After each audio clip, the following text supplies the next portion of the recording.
Barkley looking left and only left and intercepted at the 46-yard line. It's number 17, Alex Hoffman-Ellis. I can give you an example. I heard one of my friends was walking by, you know, some Arizona players when they were walking through, and it's cold as beat. So, you know, when people come from warmer weather, you know, it's adversity for them to overcome, and it's another thing for them to think about, another distraction in a sense. So, I guess that plays to our advantage. So does Cal's record on the road. The Bears have lost 6 straight dating back to last season. They are coming off a major loss to Oregon State. The Cougs look to rebound after failing to score a point against Arizona State. Certainly a wake-up call for a team that had shown significant progress in previous weeks.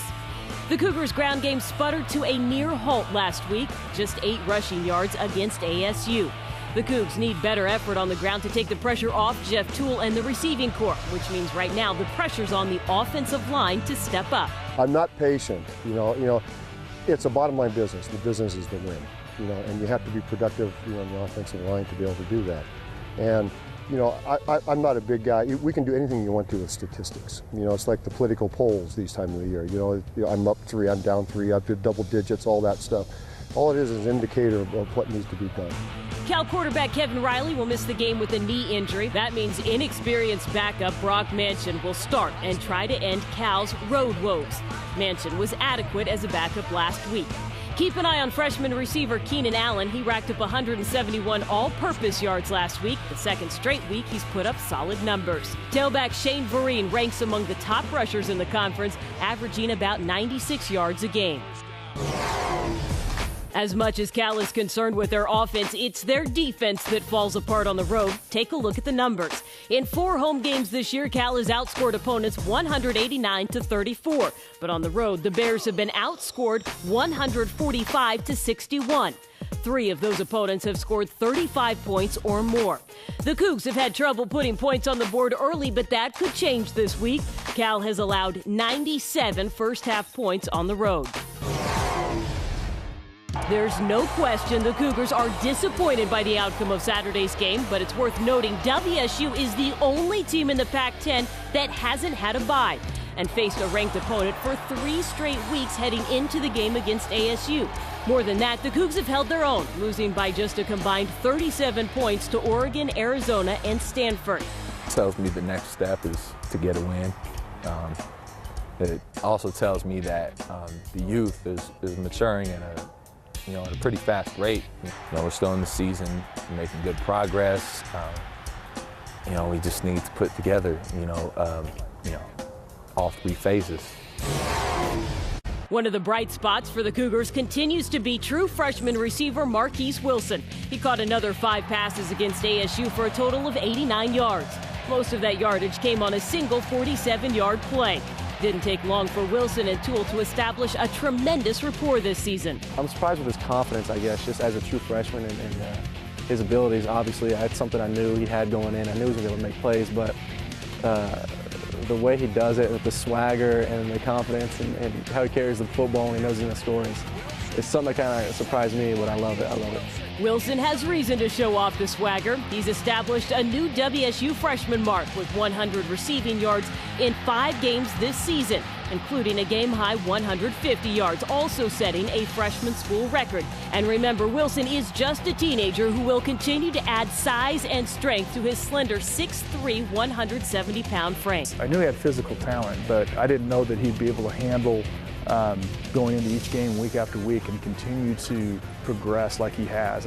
I think that has surprised me, and regardless of who we play, he isn't in awe, so he just goes out and plays football. There's Wilson, look at this! That is simply saying, Steve, I'm faster than you, I'm better than you, throw it up, I'm going to go catch it for a touchdown. We're gonna win this day, Parker's in great. Best in the West, you know we'll all do our best. It's just time for us to win. It's devil hunting season right now. We're coming out here hot. We're ready to kill somebody, and you know what? They're in our way. I'm sorry. So just do what I do. Just fly around the field, make some hard hits, and just make plays. They're not gonna like that too well, so we're gonna see how they react to it. Cool, baby, cool. made a one-hand catch. He threw a hella behind him. He was just like, oh, give me that real quick. Give me that real quick. With no gloves. Boss mode. Jared Carstetter is a beast. 8'4", watch him. Jared Carstetter, he's doing his thing. You got Jeff? Yeah. W, and we start this thing in the right direction, all right? Yep. Let's go. Come on, Big y'all. game. On the roll. All right, let's fly out there, all right? Bang out on 3. 1, 2, 3. Bang out! Pass, open those hips. Run. Pass, open those hips. Go on and get out first. They all know something. Ronaldo twice. You got him right. Yeah, I got him.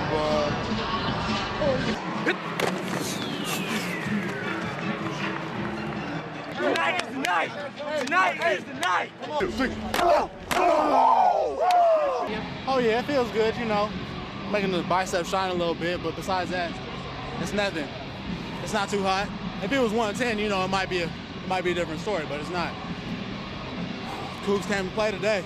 Turn it up one time. Hey! Turn it up 2 times. Oh! Turn it up 1 time. Hey! Let's have a let's go back on 3. 1, 2, 3. Run!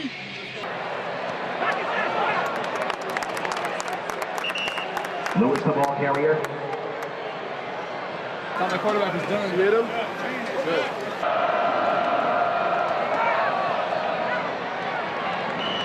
Presented by Meridian Bank, with 32-year legacy in the Valley. Yeah, no, it was where it needed to be. Yeah. No, all right. Been here, so I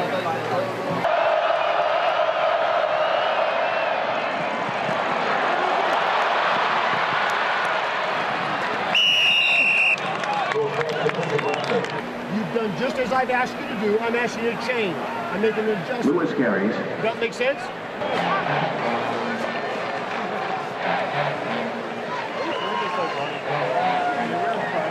Marshall carries.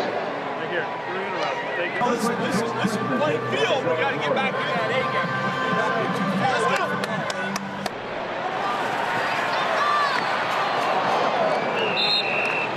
Osweiler's pass. We got to get turnovers, man. Anybody can get a turnover, man. Anybody.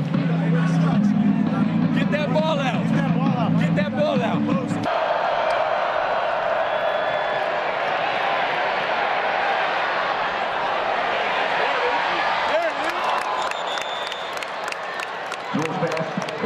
We ain't coming off the field again without a touchdown. We got to do our job. And I've been really impressed with that so far. So what does that bye mean for the team? I mean, is that just kind of the carrot that you dangle out there at this point? Well, we don't really have any, so what we have to do, until the end of the year, but we have to manage it right in how we practice, and we got to be mentally strong, because even as coaches, sometimes you need a bye, and we have to continue to progress. It's a daily thing for us. This isn't a weekly thing. We got to really focus on each day. We can't look any further beyond each day. I know after the game against Stanford, you said that the team was 4 or 5 plays away and has been consistently the last couple of games. So what's missing to really push them over the edge in one of these last games? Well, the last 2 weeks in particular, the turnovers have been an issue. We've been -2 and -3 in our turnovers to our opponents, and you're not going to win, and let alone where we're at right now with this team, it's tough to overcome that kind of obstacle. So we've got to take care of the football, number one. We've got to continue to tackle well, and we've got to continue to make a few more plays, bigger plays on offense. And if we can do that, then we're going to have a chance to win any ball game we play. Thank you, Coach. The men's basketball team plays an exhibition game Friday night at Beasley Coliseum. It's a first chance to see Reggie Moore, D'Angelo Casto, Klay Thompson, and the rest of the Cougs in action. There's a good chance you'll be hearing even more from Klay over the course of the season. I think he's opened up a little bit. But me and him have always been cool ever since I stepped on campus. Sometimes I can't get him to shut up, which is, people don't believe me at all. I really can't believe it either, seeing how he was our freshman year. I'm not as talkative as Marcus and Reggie say I am. They make it sound like I'm the loudest person on the team. Thompson's far from being the loudest or even most talkative, but his teammates appreciate the increased communication. He openly is, like you said, directing people on the court, or, having fun in the locker rooms, or putting his 2 cents in versus just sitting in the background. With him telling us what he needs us to do on the court and off the court, us mingling, you know, talking more, it creates a better chemistry on the court. He's not arrogant in any way, but I think he has an inward confidence that shows, and it's starting to show in the way he communicates with his teammates.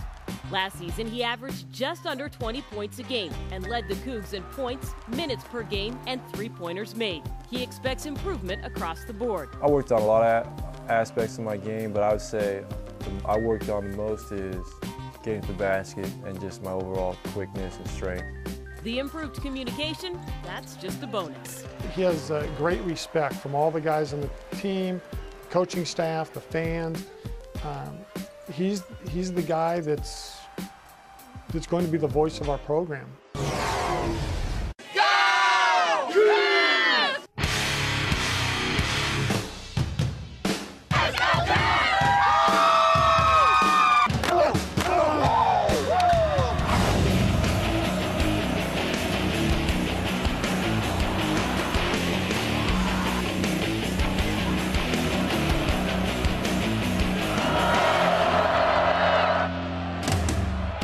Popping back in the end zone, Toole throws on the run. All right. Caught by Carstetter for a first down.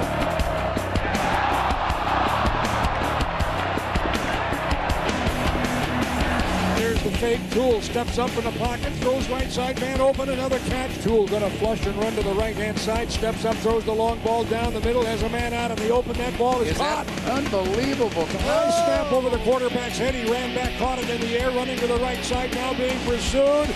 Here's the snap back and the throw out on the left-hand side. Leaping catch, Wilson at the 25-yard line. Plays like that get you excited about Washington State.